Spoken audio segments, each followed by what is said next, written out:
The quietude of Midlothian, Illinois, in the late 1980s was not merely a state of being, it was a social contract. In this blue-collar suburb of Chicago, the concept of a predator lurking in the shadows of a child's bedroom was not just a fear, it was an impossibility. Yet, on the morning of September 10, 1988, that contract was irrevocably torn. When David Dowlaby pushed open the door to his 7-year-old daughter Jacqueline's bedroom at 8 a.m., he expected to find the familiar clutter of childhood and a girl eager for Saturday morning cartoons. Instead, he found a vacuum. Jacqueline was gone. The scene left behind was a chilling paradox of violence and domesticity.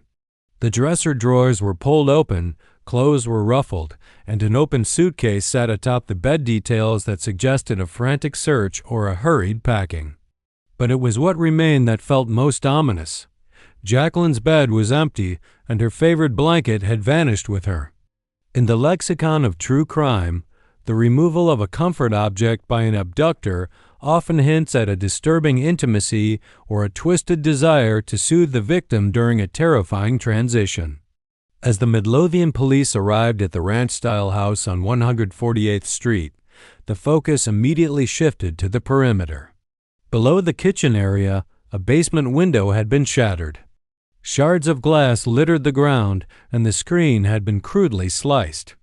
To a casual observer, it was the definitive signature of a break-in.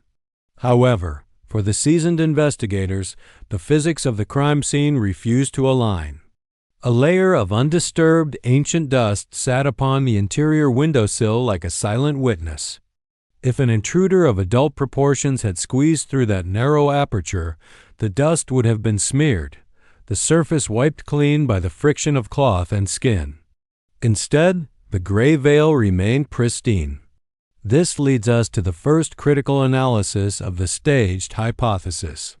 The broken window, rather than proving an entry, began to look like a narrative device. If the intruder did not enter through the window, they must have entered through a door or they were already inside. The Dowlaby home was notorious for its creaky floorboards, a structural betrayal that made silent movement nearly impossible. For an outsider to navigate the hallway, past the master bedroom where David and Cynthia slept, and abduct a child without a single floorboard groaning required either the precision of a ghost or the familiarity of a resident. The absence of a struggle, the lack of a scream, and the eerie preservation of the house's interior peace suggested that whatever took Jacqueline Marie Dowlaby did not break in. It emerged from the silence. As the sun rose over Midlothian, the town's collective sense of security began to hemorrhage, replaced by a cold, analytical scrutiny of the people inside the house. The silence that had settled over the Dowlaby household on that September morning was merely the prelude to a far more deafening roar of public scrutiny.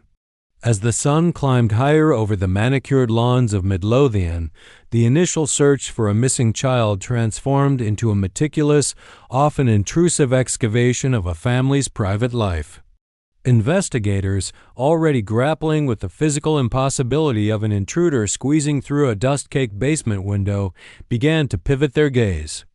They looked at David and Cynthia not as grieving parents paralyzed by a nightmare, but as potential architects of a sophisticated domestic deception.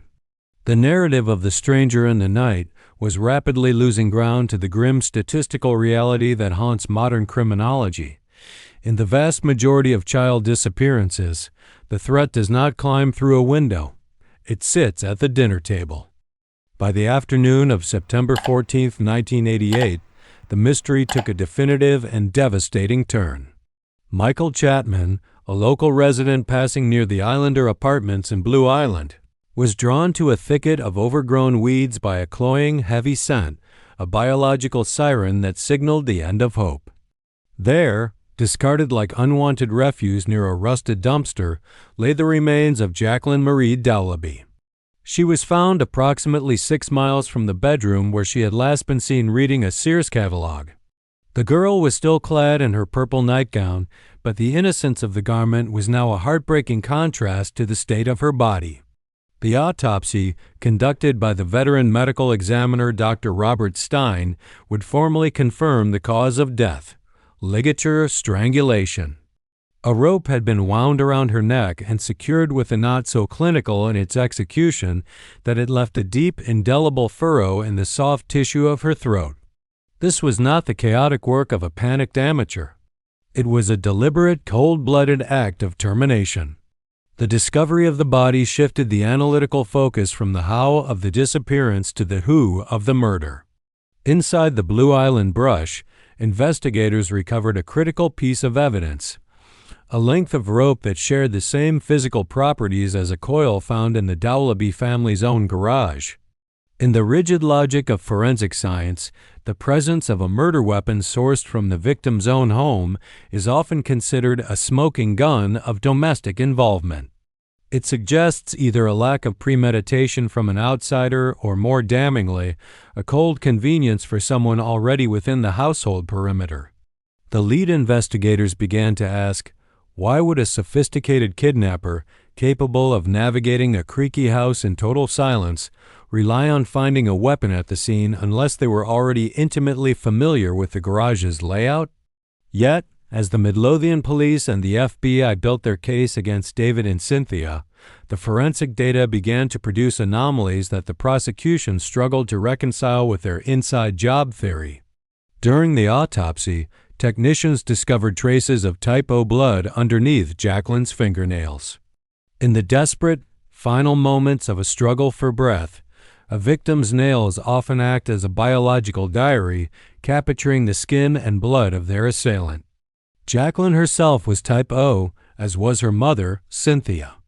David, however, was type A. If Jacqueline had managed to scratch her killer during the struggle, the absolute absence of type A blood beneath her nails was a glaring, silent void in the case against her adoptive father.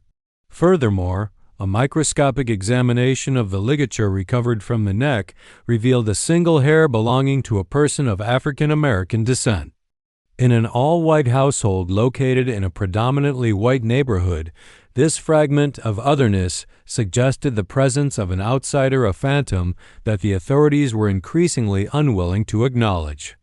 The psychological pressure on David Dowlaby intensified as the investigation entered its second month. He was subjected to multiple polygraph examinations, the results of which became a battlefield of interpretation. The first test, administered by the FBI shortly after the disappearance, reportedly showed David was being truthful when he denied involvement. However, a subsequent test conducted after the body was recovered was labeled inconclusive. In the high-stakes theater of a capital murder investigation, an inconclusive result is rarely treated with neutrality. It is often weaponized by the state as a confession by proxy. The authorities began to view David's stoic, quiet demeanor not as the shell-shocked grief of a father, but as the calculated, emotionless mask of a sociopath. They pointed back to the basement window, the glass broken from the inside out, according to their initial and later disputed analysis, as proof that the entire kidnapping was a stage-managed play designed to cover up a domestic accident or an outburst of violence. This investigative tunnel vision is a recurring theme in high-profile child homicides. The community of Midlothian, gripped by a primal fear for their own children, demanded a monster to blame, and the police provided two ready-made suspects. The analysis of the crime scene began to bypass any evidence of an external struggle in favor of a purely domestic narrative. Prosecutors argued that the open suitcase and the ruffled clothes in Jacqueline's room were overacted, a classic sign of a stage scene where the perpetrator tries too hard to make it look like a search occurred. Their logic was dangerously circular. If the scene looked like a break-in but contained flaws, those flaws were not evidence of a clumsy intruder, but definitive proof of a parental cover-up. They ignored the possibility that an intruder might be equally clumsy or that a mentally unstable individual might create a chaotic scene for reasons beyond simple theft. On November 22, 1988, the legal hammer finally fell. David and Cynthia Dowlaby were arrested and charged with first-degree murder. The images of the couple being led away in handcuffs saturated the Chicago news cycles, cementing their status in the public imagination as the modern-day equivalents of the boogeyman. As they were transported to the Cook County Jail, the town of Midlothian, once united in its yellow ribbon vigils for a little girl, became a house divided. The trial of the century was no longer a search for a killer. It had become a referendum on the Dalleby's character. The case would hinge not on DNA, which was still in its infancy as a courtroom tool, but on the interpretation of dust, the origin of a rope, and the terrifying heavy silence of a Saturday morning that no one could quite explain. The transition from grieving parents to social pariahs was complete, setting the stage for a judicial drama that would eventually expose the profound cracks in the American legal system and the fallibility of certainty in the absence of absolute proof. As the courtroom doors prepared to swing open, the memory of the little girl in the purple nightgown began to be buried under mountains of legal motions, leaving the truth of her final moments gasping for air. The courtroom doors of the Cook County Criminal Courts building swung open in April 1990, ushering in a legal proceeding that was less a search for truth and more an exercise in the construction of a narrative. For 2 years, the public had been fed a steady diet of suspicion, and now the state was prepared to weave the disparate threads of dust, rope, and silence into a noose. David and Cynthia Dalleby sat side by side, their presence in the defendant's dock a jarring sight for a community that still struggled to reconcile the image of the grieving parents with the cold-blooded killers described by the prosecution. This was a trial built on the architecture of circumstantial evidence, a precarious structure where the weight of a single testimony could determine the difference between freedom and a lifetime behind bars. The prosecution, led by Patrick O'Brien and George Velsich, opened with a strategy that relied heavily on the psychological profile of a staged crime. They argued that the Dallebys were not victims of a random act of evil, but were the authors of a tragic domestic accident or an outburst of violence that they sought to conceal through an elaborate, if flawed, charade. The centerpiece of their argument remained the basement window, the entry point that investigators insisted was broken from the inside to mimic a burglary. By framing the parents as deceivers from the outset, the state created a lens through which every subsequent piece of evidence would be viewed. If they lied about the window, the logic went, they were lying about everything else. This narrative of deception was designed to fill the void left by the absence of a motive, a weapon, or a witness to the actual killing. The most pivotal and controversial moment of the trial arrived with the testimony of Everett Mann. In the sterile, high-tension environment of the courtroom, Mann recounted the events of September 10, 1988, with a specificity that felt both miraculous and suspicious. He claimed that at approximately 2 a.m., while parking his car at the Islander Apartments in Blue Island, he observed a dark, mid-sized vehicle, likely a Chevrolet Malibu, parked near the dumpster where Jacqueline's body would later be discovered. Under direct examination, Mann dropped the bombshell that would haunt the defense. He identified David Dalleby as the man sitting in that car. His identification was not based on a clear view of the face, but on a prominent, distinct nose he claimed to have seen in the rearview mirror from a distance of nearly 75 yards in the dead of night. The defense, led by Ralph Metchick and Lawrence Heyman, launched a blistering cross-examination that sought to dismantle the physics of Mann's observation. They argued that the human eye, under those specific conditions, the distance of 3/4 of a football field, the dim ambient lighting of a parking lot, and the distortion of mirrors, could not possibly discern a feature as specific as the bridge of a nose. Furthermore, Mann's initial description of the vehicle had been a dark blue or black late 1970s Malibu, while the Dalleby family car was a light blue 1980 model with a significantly different body style. This discrepancy, the defense argued, was not a minor detail but a fatal flaw in the state's primary link between David and the disposal site. Yet, in the eyes of the jury, the emotional weight of a witness pointing a finger in a courtroom often outweighs the cold logic of optical physics. The state supplemented Mann's testimony with a peculiar and controversial piece of testimony from a neighbor child, Jeffrey Kolicek. The boy claimed to have seen David Jr., Jacqueline's younger brother, playing with a rope in the family garage that looked just like the one found around Jacqueline's neck. This testimony was intended to ground the murder weapon in the Dowelby home, creating a physical bridge between the garage and the grave. However, the defense countered that such a common variety of rope could be found in thousands of garages across Illinois. They challenged the reliability of a child's memory years after the fact, suggesting that the recognition was a product of the intense police questioning and the pervasive media coverage that had saturated the neighborhood. They argued that even if the rope did come from the house, it proved only that an intruder had utilized a tool found on the premises, not that the parents were the ones who wielded it.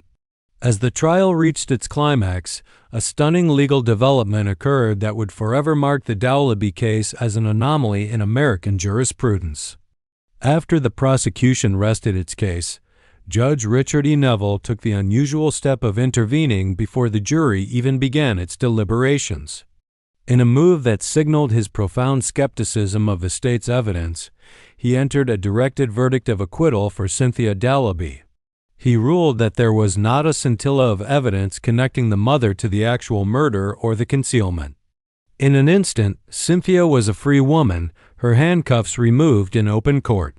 But this victory for the mother created a logical vacuum for the father.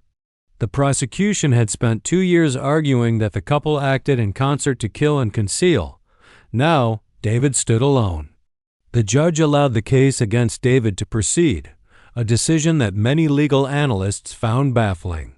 If the evidence was too thin to convict the mother who was in the house, how was it sufficient to convict the father based on the same set of circumstances?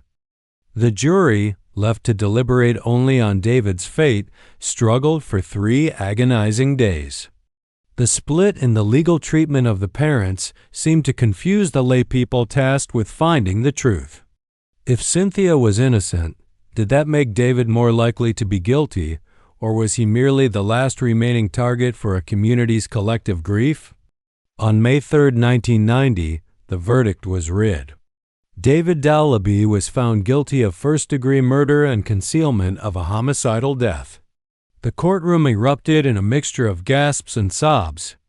David, maintaining the same stoic mask he had worn since the morning of the disappearance, looked toward his wife.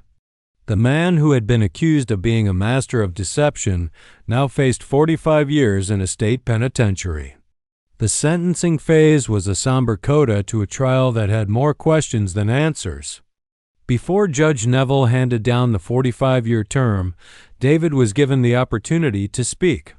His words were brief, devoid of the theatricality often seen in such moments. He reiterated his innocence and spoke of his love for Jacqueline, a love he claimed would endure forever in my heart. To his supporters, it was the heartbreaking plea of a wrongly accused man. To the state, it was the final lie of a killer. The David was led away to the Menard Correctional Center, a maximum security facility, leaving Cynthia to raise their remaining children alone in a world that viewed her with a mixture of pity and lingering suspicion. The conviction of David Dowelby was hailed as a victory for justice by the Midlothian police, a closing of the file that had haunted them for 20 months. But for those who looked closely at the transcripts, the justice felt brittle. It was a conviction based on a nose seen in the dark and a rope found in a garage verdict that rested on the thin ice of probability rather than the solid ground of proof. As David began his sentence, the real story was only beginning to shift as the legal system prepared to face its own reflection in the mirror of the appellate process.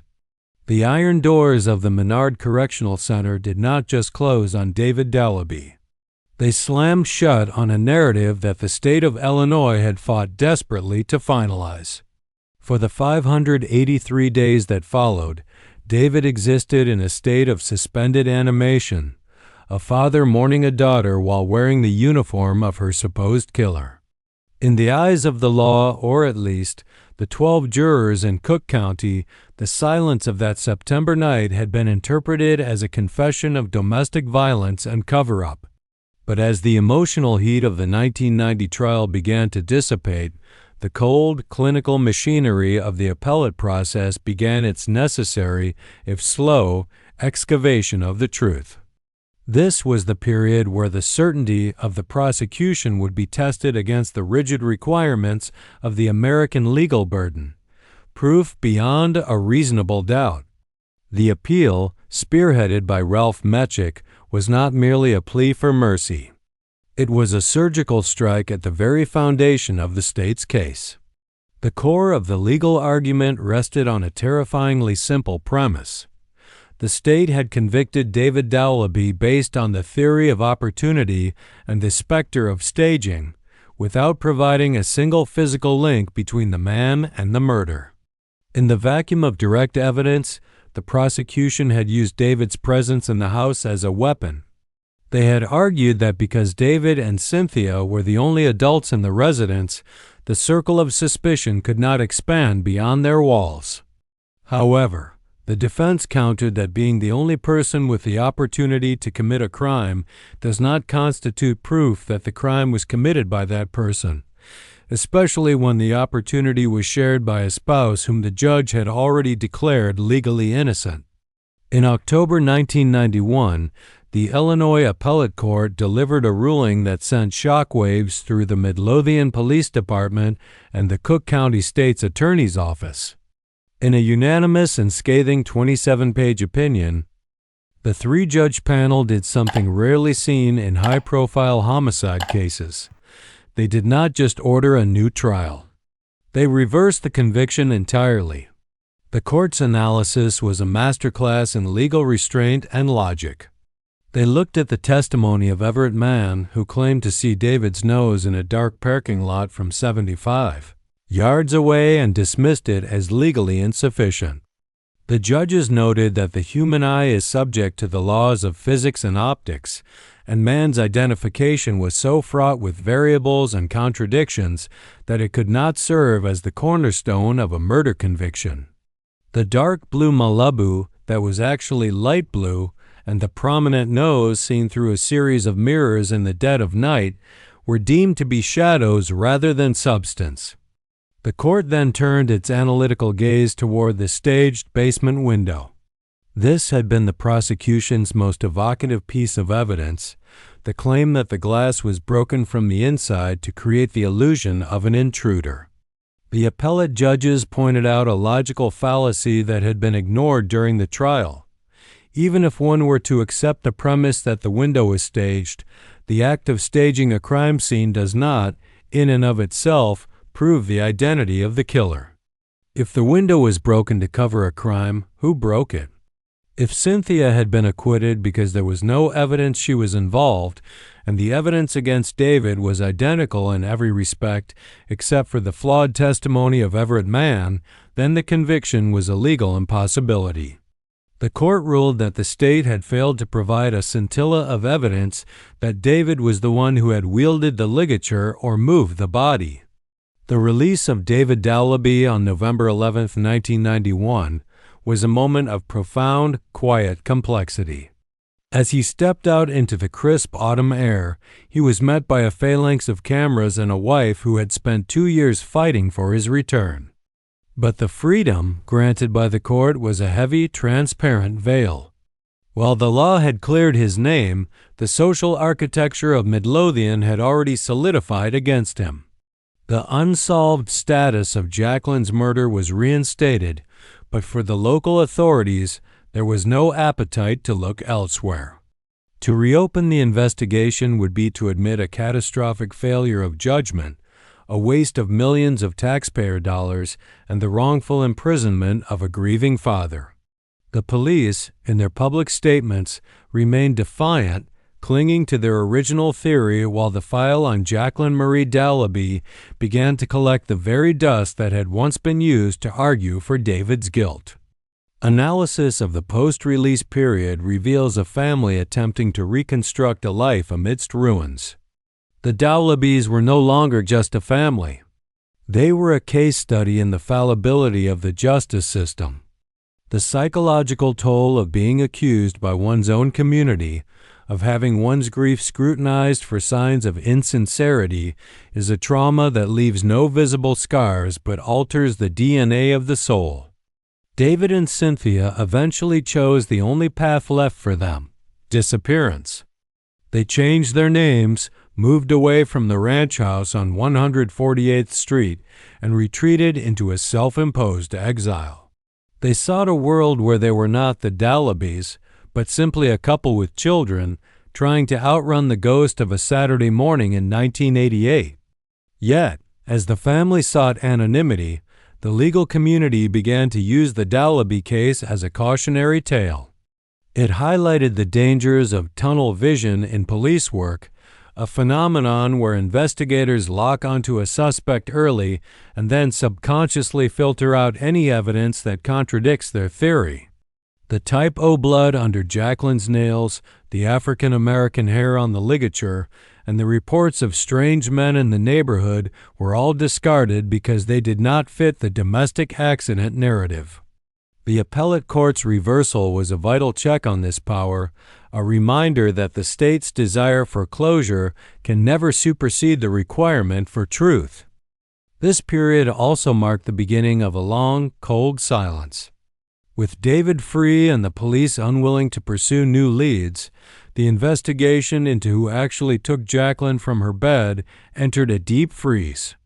The case became a cold case in the truest sense, not for lack of evidence, but for lack of political and professional will. The narrative that had been so neatly tied together in 1990 was now a tangled mess of frayed ends. Every time a new child abduction occurred in the Midwest, the ghost of Jacqueline Dowlaby would be invoked, a reminder that a killer had walked free while the system chased a father. The transition into the 1990s saw the case move from the headlines into the archives of American injustice, leaving behind a community that was less safe than it believed, and a little girl whose final moments remained a secret kept by the dark. The tragedy was no longer just the death of a child, but the death of the idea that the truth is always found in a courtroom. As the years turned into a decade, the questions remained, vibrating in the silence of the records. If not David, then who?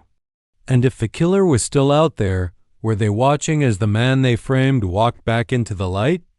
The collapse of the state's case against David Dowlaby left a void that was quickly filled by the ghosts of missed opportunities. As the legal system retreated, a new shadow began to lengthen over the history of Midlothian, one that had been present since the very first week of the investigation, but was sidelined by the police's fixation on the parents. This shadow belonged to Timothy Guess, Cynthia Dowlaby's brother and Jacqueline's biological uncle. To look at Timothy Guess is to examine the intersection of mental illness, proximity, and the chilling phenomenon of guilty knowledge.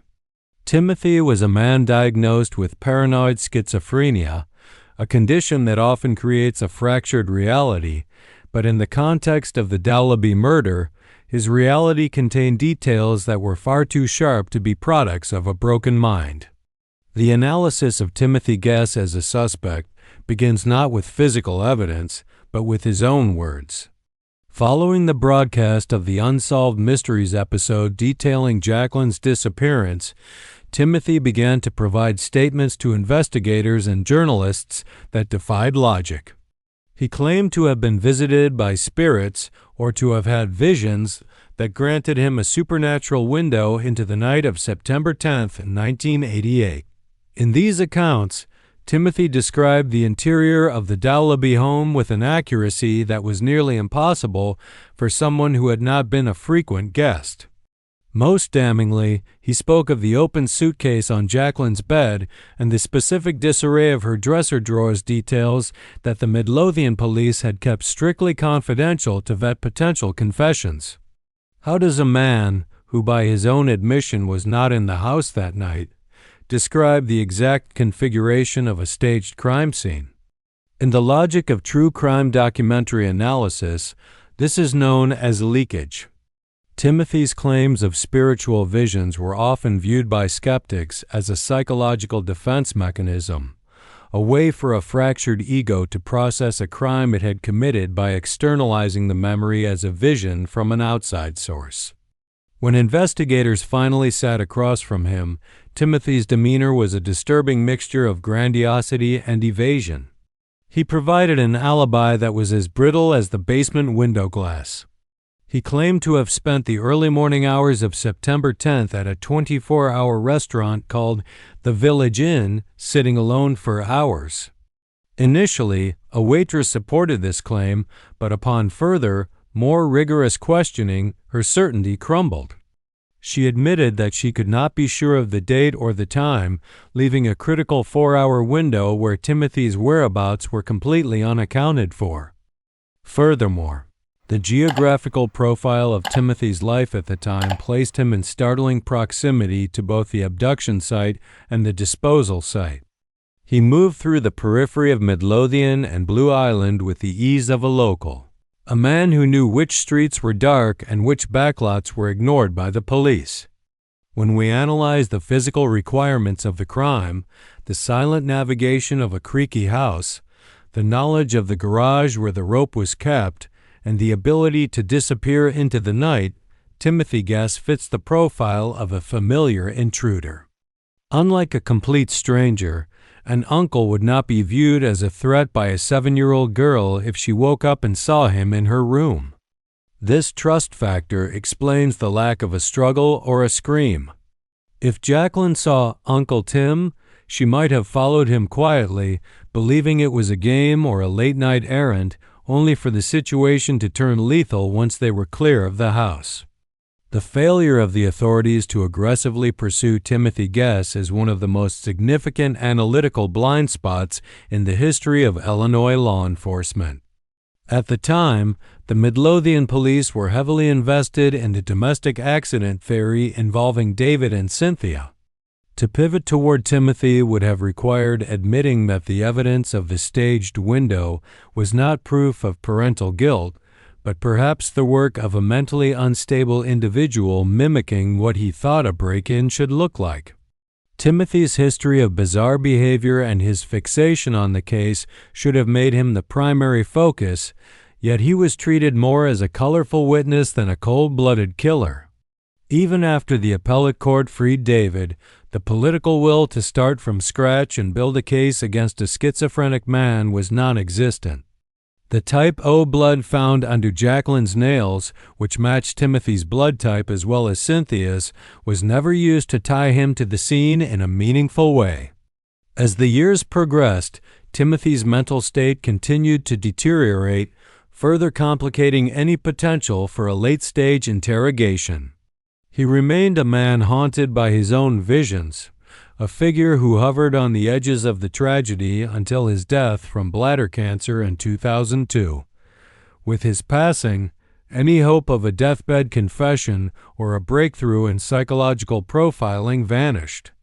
But the analysis of Timothy Guess remains vital because it highlights the confirmation bias that often destroys cold case investigations. The police didn't just want a suspect. They wanted the obvious suspects.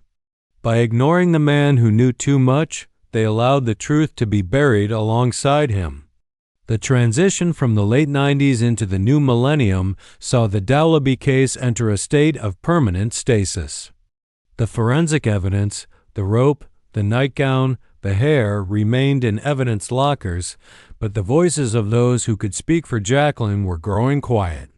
The Uncle Tim hypothesis remains the most compelling alternative to the state's original theory, offering a plausible explanation for how an intruder could enter a silent home, find a rope, and leave with a child without waking the parents.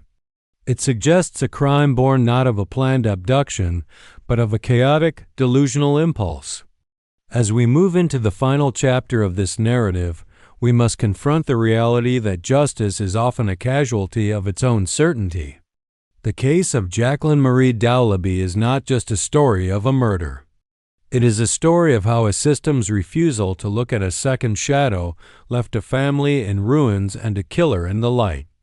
The final analysis requires us to look past the courtroom and into the enduring pain of a community that still whispers her name, wondering if the man they ignored was the monster they were looking for all along.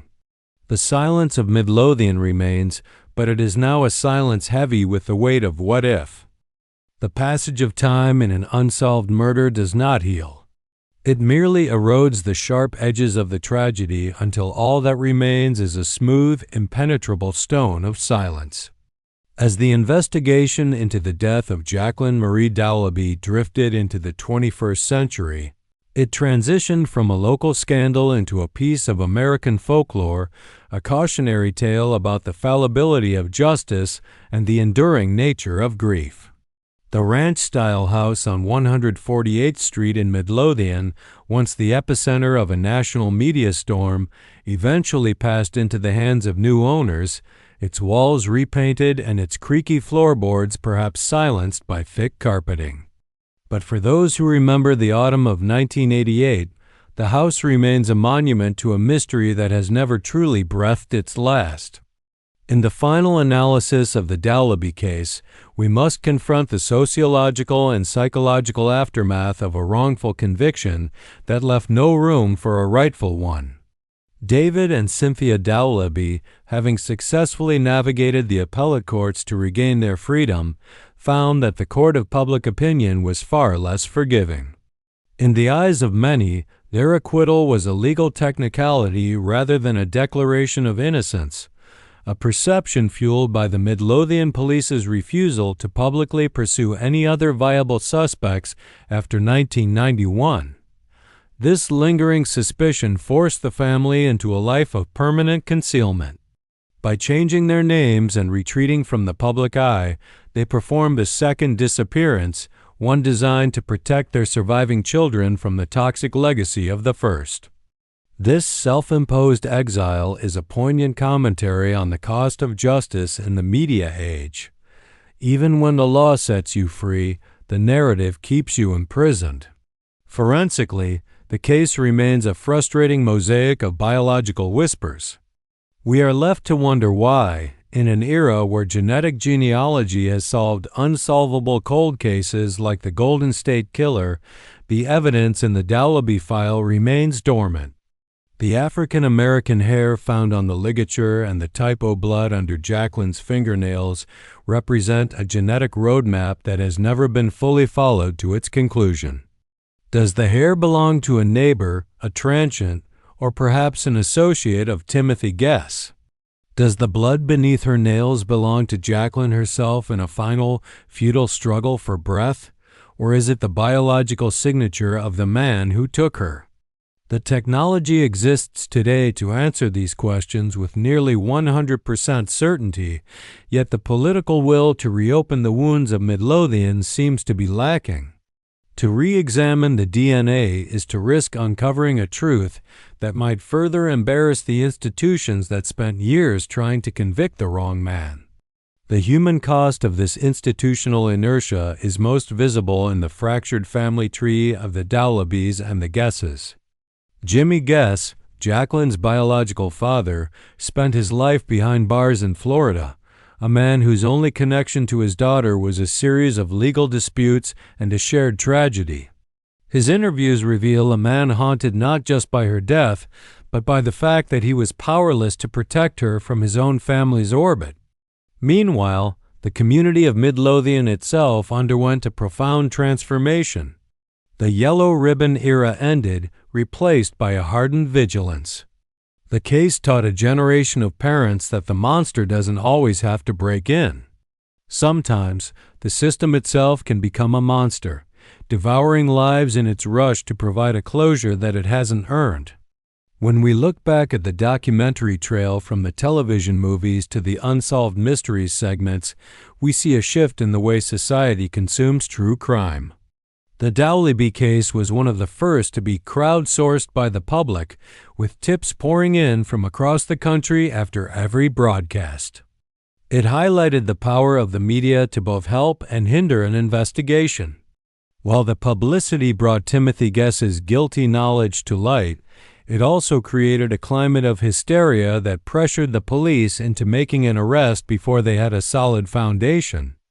This tension between the public's right to know and the defendant's right to a fair trial remains the central conflict of the American legal system today. The case also serves as a definitive study in the pathology of tunnel vision. The Midlothian police were so convinced of their inside job theory that they failed to process the crime scene for an outsider.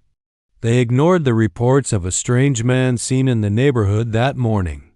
They ignored the psychological red flags of Timothy Guess. And they ignored the physical evidence that contradicted their timeline. In doing so, they didn't just fail David and Cynthia, they failed Jacqueline. Justice for a murdered child is not found in a conviction for conviction's sake. It is found in the relentless, unbiased pursuit of the person who actually pulled the cord. By settling for the most convenient suspects, the authorities allowed the real killer to fade into the gray background of history. As we reach the conclusion of this narrative, we are left with the image of Jacqueline Marie Dowlaby not as a crime scene photograph or a piece of evidence, but as the vibrant 7-year-old girl who loved her purple nightgown and reading catalogs before bed. She is the ghost that haunts the archives of Illinois, a reminder that some silences are louder than screams. The tragedy of her death is compounded by the tragedy of the investigation, a 3-decade-long failure to reconcile the facts with the feelings of a frightened town. The story of Jacqueline Dowlaby is a story without a final chapter. It is a continuous loop of what-ifs and could-have-beens. If the police had looked at Timothy Guess with the same scrutiny they applied to David, would they have found the missing link? If the DNA were tested today, would a name finally emerge from the database? Until those questions are answered, the case remains a gaping wound in the heart of the Midwest. The legal files may be closed, but the moral ledger remains unbalanced. Jacqueline's favorite blanket was never found, just as the truth was never fully recovered from the tall grass of Blue Island. We end where we began, in the heavy, expectant silence of a Saturday morning, waiting for a girl who will never come home, and for a justice that is still, after 35 years, missing in the night. The credits roll, but the mystery endures, a permanent shadow over the American dream of safety. The case of Jacqueline Marie Dowlaby is more than just a cold file in a dusty archive. It is a profound cautionary tale about the fragility of justice when it is clouded by prejudice. The most enduring lesson from this tragedy is the lethal danger of tunnel vision in criminal investigations. When authorities lock onto a convenient narrative, they don't just risk convicting the innocent, they effectively grant the guilty a head start that can last a lifetime. It teaches us that a civilized society must prioritize objective truth over the public's desperate hunger for immediate closure. Call to action. Jacqueline's name must not be allowed to fade into a mere footnote of 1980s crime history. If you have any information, no matter how seemingly insignificant, regarding the events in Midlothian or Blue Island in September 1988, your voice could be the key that finally turns the lock. Furthermore, we must advocate for the application of modern investigative genetic genealogy to these cold cases. The technology exists to give the hair on that ligature and the DNA under those fingernails a name. Share this story to keep the embers of justice burning. Follow and subscribe as we continue to re-examine the cases that time forgot, because every victim deserves a final answer, and the truth, however late, must be brought into the light. Justice for Jacqueline is not just a hope. It is a debt we still owe to a 7-year-old girl who never got to grow up.